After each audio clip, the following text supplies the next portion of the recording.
Even her tears looked so sad. Ji-hoon laughed in Korean, cleaning his hand after the slap as 20 guys in fancy suits started cracking up. To them, Christy Walker was the best person to pick on. The quiet, obedient maid with no strength, no words, and no way to hit back. They made fun of her work clothes, her quietness, her eyes looking down, filming it all on their phones like it was fun. And she put up with it.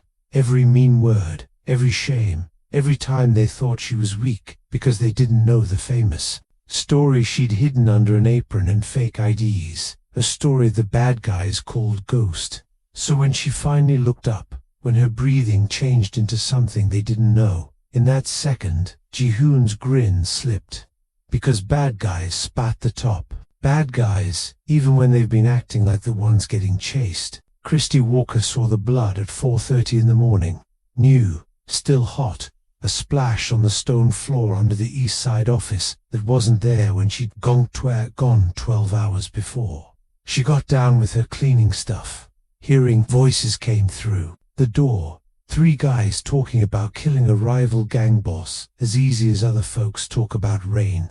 Make it seem like a mishap, one said. Christy's hands went in even circles, wiping someone's bad act while they set up more of it. They didn't even look at her. Good. That's how it had to be. In the East Wing study, she cleaned around 3 men in expensive suits discussing a rival gang leader execution as casually as other people discussed weather forecasts. Make it look like an accident, one said. Sipping espresso Christy had prepared 20 minutes earlier.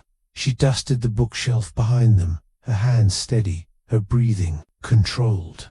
They didn't even glance at her. Good, that's how it needed to be. 2 years since Marcus bled out in her arms, whispering promises she'd sworn to keep. The thoughts circled through her mind like a prayer she couldn't stop reciting. A reminder of why she had chosen this life of deliberate smallness. Ji-hoon found her in the hallway at 6:15, inspecting her work with the critical eye of a man who had built an empire on intimidation. Christy's hand had twitched toward a defensive position when he'd approached. An instinct she'd spent 2 years trying to kill. That instinct lived in a locked box beneath her apartment floorboards, and every day it got harder to keep it there. "You missed a spot," he said in English, pointing at a microscopic water stain on the mirror. His voice carried that particular tone, the one that said he enjoyed this. "Do it again, properly this time." His 3 lieutenants materialized behind him, smirking, waiting for the show. Christy bowed her head, murmured an apology, and began re-cleaning the already spotless mirror. While they watched and whispered jokes in Korean, she pretended not to understand. One Ji-hoon's enforcer stepped closer than necessary. "Yen Nim likes them broken," he said quietly, his breath hot against her ear. "That's why you're still here. You know your place." Christy's reflection stared back from the spotless mirror. The woman in the glass looked beaten, broken, safe. She wondered which was the lie. She returned to her apartment that evening, a sparse one-room space with a bed, a table, and nothing that spoke of personality or past. Beneath the floorboards, wrapped in oilcloth, sat a locked metal box she hadn't opened in 23 months. Sometimes her fingers would hover over the loose board, trembling with the weight of what lay beneath, but she never lifted it, never looked inside. That life was dead. In the darkness before sleep, muscle memory took over. Christy moved through martial arts forms she had performed 10,000 times. Her body, remembering what her mind tried to forget, strikes that could crush windpipes, blocks that could shatter bones, movement that could make her disappear and reappear like smoke. She was mid-strike when the news anchor's voice made her freeze. The legendary operative known only as Ghost, presumed dead 2 years ago, was reportedly responsible for dismantling 3 major crime syndicates across Europe and Asia. Christy stopped mid-form, staring at the screen, showing a blurred photograph she barely recognized. "I was Ghost, past tense. Now I'm just Christy Walker, nobody worth remembering. That's how I wanted." She turned off the television and lay in the darkness, wondering how long she could keep living a lie, wondering if invisibility was protection, or just another kind of prison. If you've ever felt invisible, if you've ever been underestimated or made to feel small, then you understand why Christie's story matters. Don't let her struggle disappear into silence. Subscribe so you'll know what happens when the invisible finally decide to be seen. And share this with someone who needs to remember that quiet doesn't mean powerless. The private dinner 3 nights later required 14 different forks. Christie placed each one with trembling precision while 12 men who'd ordered executions over breakfast discussed human cargo like it was wine. Christie moved between them like a ghost, pouring wine, clearing plates, existing in that space where servants become invisible. The conversation flowed around her in Korean, English, Russian, a mix of languages bonded by greed. Then Ji-hoon's voice cut through the noise, and Christie's hand froze mid-pour. Young Korean, easily controlled.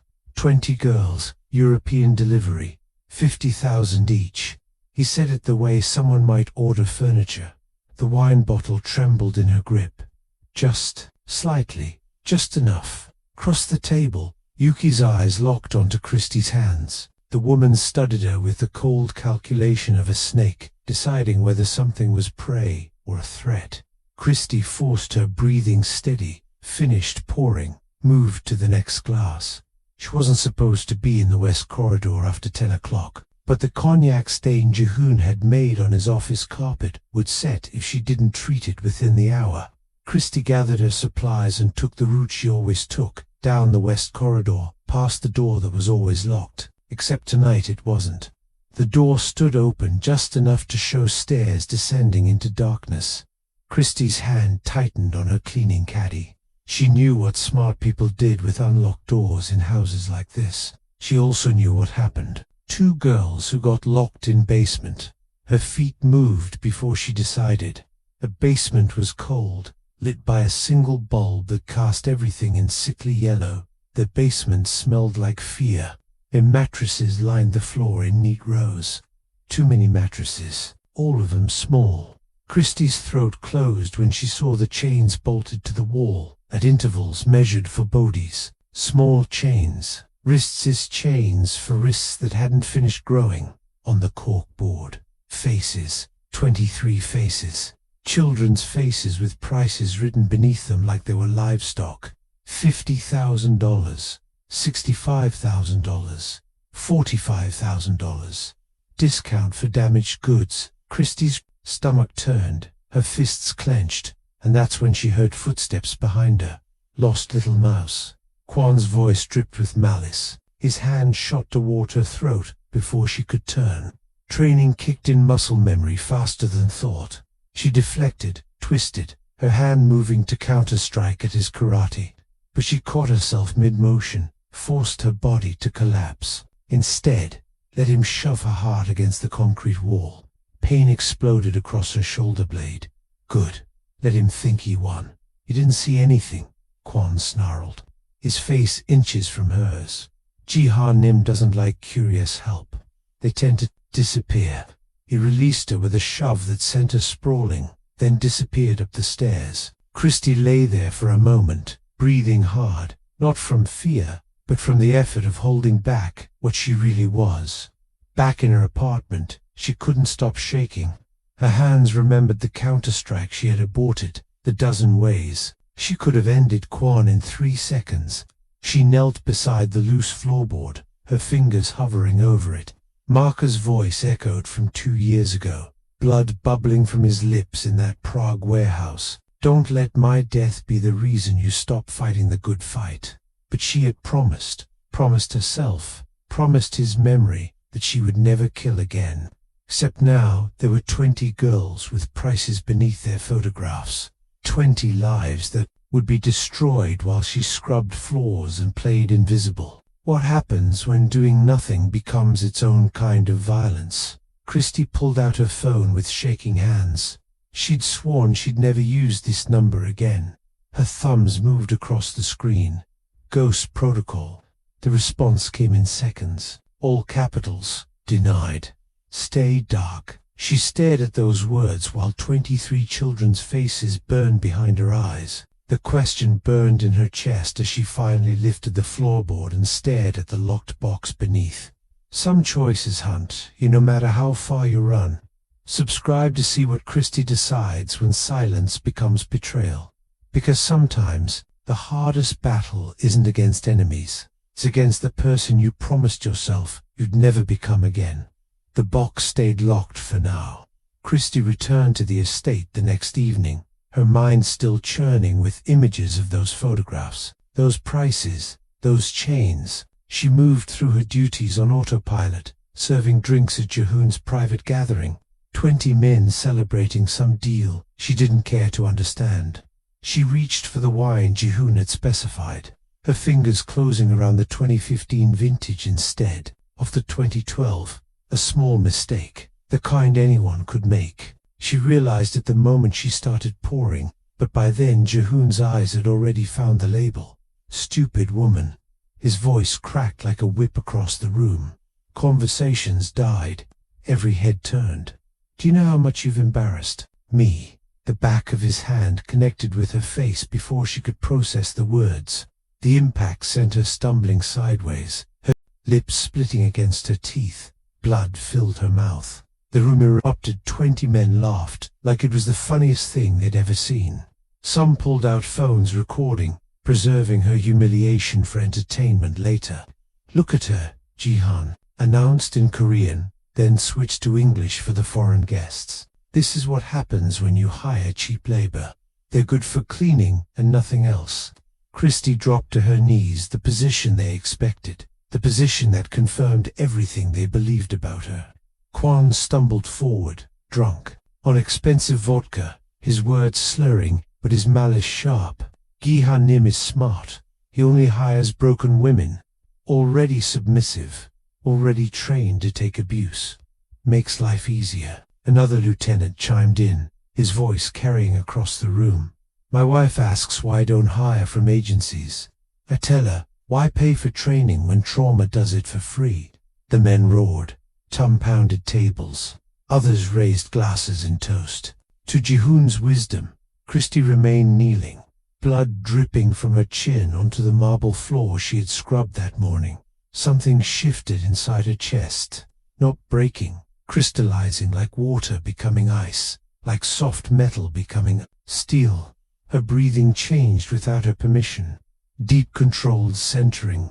The old patterns flooded back. Threat assessment, mapping the room. Exit routes, calculating automatically. Improvised weapons, cataloging in her peripheral vision. 23 potential targets. 14 hard surfaces within reach. 3 exits. 2 minutes to neutralize everyone present. The thoughts came unbidden, unwanted, undeniable. Jihoon leaned down, his breath reeking of whiskey. Clean yourself up, you're disgusting. And if you ever embarrass me again, I'll make sure you understand respect. Christy rose slowly, bowed with perfect submission, and walked toward the door. Her eyes stayed down, her posture stayed broken. Everything screamed weakness. But in the hallway, alone, she finally unclenched her fists. The knuckles had been locked in perfect striking position throughout the entire humiliation.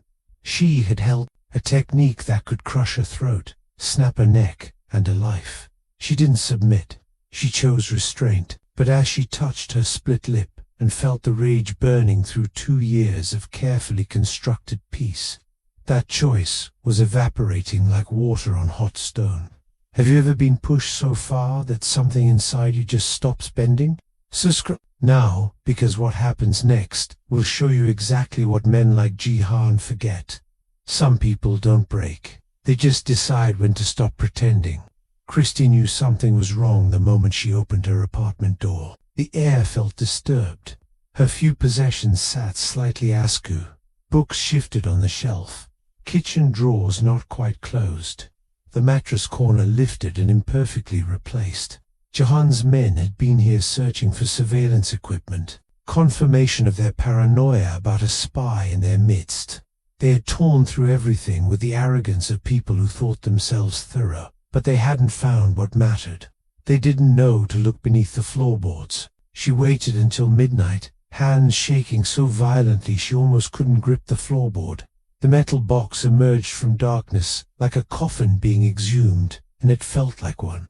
Inside, 3 passports bearing her face, but different names. A disassembled handgun that had ended 17 lives, and Marcos's photograph. She lifted the picture with reverence.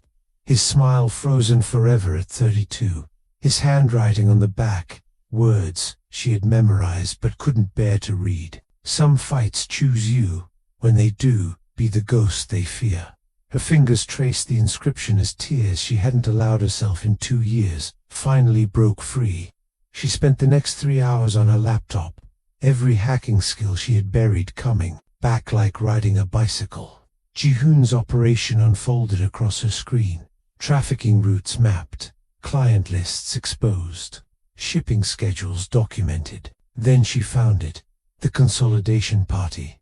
5 days from now, Ji-hoon would finalize partnerships with Russian, Chinese, and Japanese syndicates. And 23 girls aged 16 to 24 would be transported that same night. Their photographs stared at her from the screen. Babies. They were babies. Christy pulled out the burner phone she'd kept for emergencies. Her thumbs hovered over the keys. 2 years since she'd used this number. 2 years since she'd been ghost. She typed for words. Authorization to operate. The response came in seconds. All capitals, negative. Ghost is dead. She stared at those words, at the 23 faces on her screen, at Marcus's photo beside the laptop. Her fingers moved. And I'll haunt them anyway. She threw the phone against the wall before Sentinel could respond. It shattered. Could some decisions didn't need permission. She opened the gun case, her hands moving through the familiar motions of reassembly. The weapon took shape in her palms, cold and efficient. Then she stopped, looked at it, really looked at it. She shook her head and carefully disassembled it again. Placing each piece back in the oilcloth, she lifted the reassembled gun, felt its familiar weight. 17 lives. That's what this weapon represented. 17 times she chosen efficiency over justice, distance over accountability. Men like Ji-hoon feared weapons. They understood weapons. Christy needed them to fear something they couldn't understand. She disassembled the gun with practiced ease, placed each piece back in the oilcloth. For you, she whispered to Marcus's photo. I was ghost with a weapon. For them, I'll be something worse. Sometimes we convince ourselves that staying quiet is the same as staying safe. But what happens when your silence protects the guilty instead of yourself? Sets by to see what Christy does when the past stops asking permission to return. Because her choice might just remind you of the strength you've been hiding from yourself. Stealing the evidence was easy. Ji-hoon's arrogance made it easy.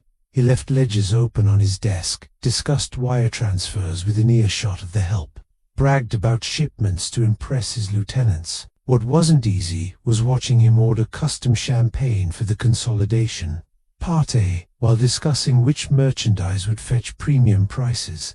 Christy photographed his order forms with hands that wanted to break his neck. She catalogued every crime, encrypted every file, uploaded everything to FBI servers. Interpol, Korean National Police, 3 major media outlets. Dead man's switch. If she didn't cancel the release codes at specific intervals, the world would know. If Ji-hoon killed her, the truth would bury him anyway. At the estate, Christy became something more dangerous than perfect. She became forgettable, more invisible than before, more obedient, more broken. She moved through rooms like smoke, anticipating needs before they were spoken, disappearing the moment tasks were complete. Yuki caught her in the hallway on the second day, those calculating eyes studying Christy's face. You're different lately, quieter than usual. Christy kept her eyes down, her voice small. I'm trying not to make mistakes, ma'am. After last time, Yuki's hand lifted Christy's chin, forcing eye contact. Fear makes people useful. Remember that? Christy nodded, let her eyes water slightly, then scurried away when dismissed. Behind her, Yuki watched for a long moment before disappearing into Ji-hoon's office. The consolidation party preparations turned the estate into organized chaos. Ji-hoon demanded perfection, every surface polished, every detail flawless, every staff member working triple shifts. Chris Ji volunteered for everything. More shifts meant more access, more intelligence, more opportunities to map the house down to the last exit and weapon. She memorized guard rotations, identified security blind spots, noted which doors stuck and which hinges squeaked. Kwon found her in the kitchen on day 4, his presence filling the doorway like a threat. "You've been very good lately. Learn your lesson." His hand reached out, fingers tracing her jaw, where the bruise had faded to yellow-green. Christie's body catalogued 17 ways to break those fingers before conscious thought could intervene. The wrist joint, the metacarpal, the elbow nerve cluster. She forced her breathing steady and dropped her eyes. "Yes, sir, I understand my place now." He smiled, and it was the smile of a predator savoring future prey. "Good girl. Maybe after the party Jihan Nim will let me reward you personally." His fingers lingered too long on her throat. Christie nodded, swallowed the rage burning in her chest like acid, and watched him walk away whistling. Her hands gripped the counter edge hard enough. Too hurt. 4 days, just 4 more days of this performance. That night, back in her apartment, she trained like she hadn't in 2 years. Forms flowed into strikes, strikes into combinations, combinations into breathing patterns that centered her completely. Sweat poured down her face, her muscles screamed, and in the mirror across the room, she watched herself transform. The meek housekeeper was gone. Something harder, sharper, deadlier stared back. "Christie Walker is the disguise," she whispered to her reflection. "Ghost is who I am, and it's time to stop pretending." Her reflection smiled back, and it wasn't a kind smile. It was the smile of a hunter who'd been playing prey for far too long. Her phone, the new burner she'd bought that afternoon, buzzed on the table. A known number. She stared at it. Only one person could have this number. She picked it up. Sentinels. Message glowed on screen. "Christie, whoever you think you are, you're not that person anymore. You can't come back from this." She read it twice, typed 4 words. "I'm counting on it." Then she threw the phone against the wall and watched it shatter. Some bridges needed burning. The consolidation party transformed Ji-hoon's estate into something out of a crime lord's fantasy. 300 guests filled the opulent ballroom. Russian mobsters in 1,000 suits. Chinese triads wearing jade rings worth more than houses. Japanese yakuza with tattoos hidden beneath silk shirts. Crystal chandeliers cast everything in golden light that made the gathering look almost legitimate. Almost. Christie arrived for her shift and found Kwon waiting with 3 other housekeepers holding garment bags that made her stomach turn. "You're not just staff tonight," he exclaimed, his grin spreading wide. "Your decoration, entertainment, make our guests feel powerful." The modified uniform was designed to humiliate. Skirts shorter than any professional garment had right to be. Neckline cut low enough to make every movement precarious. Fabric tight enough to restrict and expose simultaneously. Christie put it on, feeling the transformation from invisible servant to visible object. She entered the ballroom and felt every eye find her catalogue, her dismiss her humanity in favor of whatever fantasy she represented. She moved through the crowd, serving champagne while hands grabbed at her waist, her hips. Men made propositions in Russian, Korean, Mandarin, English. The language of objectification needed no translation. Ji-hoon stood at the ballroom center like a king holding court, raising his glass in toast after toast. "To power," he declared, his voice carrying over the crowd. "To those who take what they want, and to those too weak to stop us." The criminals roared approval, drinking to their own impunity, celebrating the suffering they caused like it was an achievement. Christie served drinks and felt her rage crystallizing into something cold and sharp and absolutely lethal. "You come here?" Ji-hoon's voice cut across the noise. Christie approached, knowing every eye was tracking her movement. Ji-hoon grabbed her wrist. pulling her into the circle of powerful men. "Gentlemen, this is what I mean about control. This woman," he held her arm up like a trophy, "completely broken. Watch." He raised his hand and Christie saw what he wanted. The flinch, the fear, the confirmation of his power. She gave him nothing. Didn't blink, didn't breathe differently, didn't move. His hand hung in the air and confusion flickered across his face. "See?" He tried to recover. Not even fear anymore. Just acceptance. That's perfect control.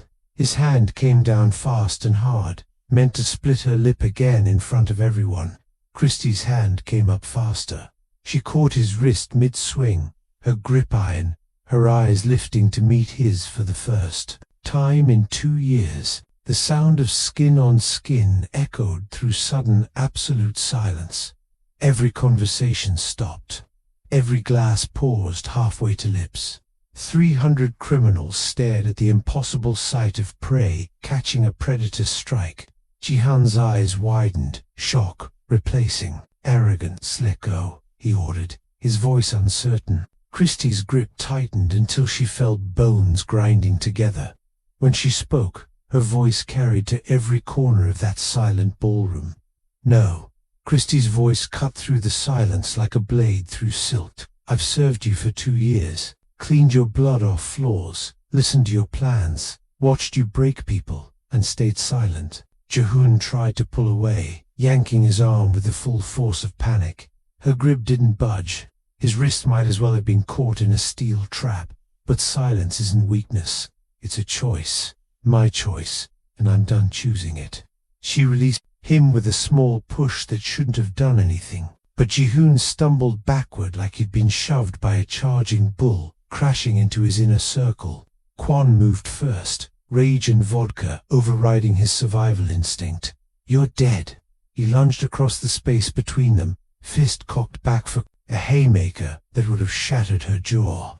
Christie sidestepped with the smallest movement, barely a shift of weight, and Kwon's momentum carried him past her straight into the champagne tower. Crystal exploded in a cascade of glass and expensive alcohol. The crash echoed through the ballroom like a starting gun. 8 security operatives converged from different angles. Professional killers who had ended lives for Ji-hoon without hesitation. Christie's breathing centered. Her stance shifted, and something ancient and lethal took over. This is what she was. This is what she'd always been. The first operative reached for her throat. She redirected his arm, used his own weight and momentum, and sent him crashing into a marble pillar with enough force to crack bone. He dropped like a puppet with cut strings. The second swung a fist at her head. She ducked under it, swept his leg, and gravity did the rest. He fell face first into the shattered champagne glass, screaming. The third and fourth attacked together, coordinated, trained. Christie moved between them like water, finding cracks in stone, making them hit each other instead of her. One went down with his partner's elbow in his temple. The other caught a knee to his own groin. No wasted movement, no excessive force, surgical precision. The remaining 4 hesitated, and that hesitation was fatal. Around the ballroom's edges the mob bosses leaned forward. Suddenly interested, Dmitri, the Russian Pakon, whispered something that sounded like prayer. "He can't be." Christie dismantled the remaining security with brutal efficiency. A dislocated shoulder here, a hyperextended knee there. Solar plexuses crushed with palm strikes that left grown men gasping like fish on dry land. Non-lethal, devastating. Each one fell incapacitated but alive because she wasn't here to kill. She was here to teach. When the last operative hit the floor, Christie stood in the center of the ballroom, her breathing steady, her modified uniform barely wrinkled. Around her lay his broken pride. 8 men who had been paid to be unkillable, destroyed by a woman they dismissed as decoration. Christie reached into her apron pocket, and every eye in the ballroom tracked the movement. Hands reached for concealed weapons, bodies tensed for violence. She pulled out a tablet. Not a gun, not a knife, just a small black screen that somehow felt more dangerous than any weapon in the room. "I've been documenting everything," she announced. her voice carrying to every corner. 2 years of trafficking routes, client lists, financial transactions, Yuki's offshore accounts, corrupt official payments, murder confessions. She held up the tablet, tilting it so the projection screens caught the file directories scrolling. Across its surface, folders labeled with names that made powerful men flinch, already uploaded to FBI, Interpol, Korean National Police, and 4 major international news organizations. Automatic release in. She checked the timer. 38 minutes, unless I enter a cancellation code. Jihoon's face drained of color until he looked like a corpse standing upright. You're bluffing. Christie tapped the screen once. The ballroom's projection system flickered, then displayed a news alert in real time. Breaking. International trafficking ring evidence leaked online. Panic rippled through the crowd like a contagion. Mob bosses turned on Jihoon with fury etched into their faces. He hadn't just destroyed himself, he'd compromised them all. Yuki moved toward the exit, her usual calculation replaced by raw survival instinct. Christie's voice froze her mid-step. Your accounts are frozen. I sent your information to your bosses in Seoul. They know you've been skimming. Yuki's mask shattered completely, terror flooding her features. Jihoon pulled a gun from inside his jacket, his hands shaking so badly he could barely aim. You've destroyed everything. The room held its breath. 300 criminals watched to see if their world would end with a gunshot. Christie didn't flinch, didn't move, just looked at him with something close to pity. Then pull the trigger. Add murder to your charges. 300 witnesses. Jihoon's finger tightened on the trigger. Christie moved like lightning, closed the distance. Before anyone could blink, redirected his gun hand upward, struck the nerve cluster in his wrist. The weapon clattered to the marble floor. She caught it mid-fall, ejected the magazine with practiced ease, cleared the chamber, and tossed both pieces in opposite directions. I don't need weapons, she said quietly. I am the weapon. She turned to the frozen crowd. There are 23 girls in the basement. They're leaving with me tonight. Anyone who tries to stop me can end up like them. She gestured at the groaning. Security details scattered across broken glass and spilled champagne. Silence answered her. Christie walked to the basement entrance, her footsteps echoing. Kwon, you have the key. Use it. Kwon fumbled with his keyring, his hands trembling. The door opened. Young women emerged, scared and confused, blinking in the golden light. Chrissy spoke to them in Korean, her voice gentle for the first time. All night. You're safe now. Police are 3 minutes away. Walk through the front door. Don't look back. They left, some crying, some stunned. Christie turned back to Jihoon.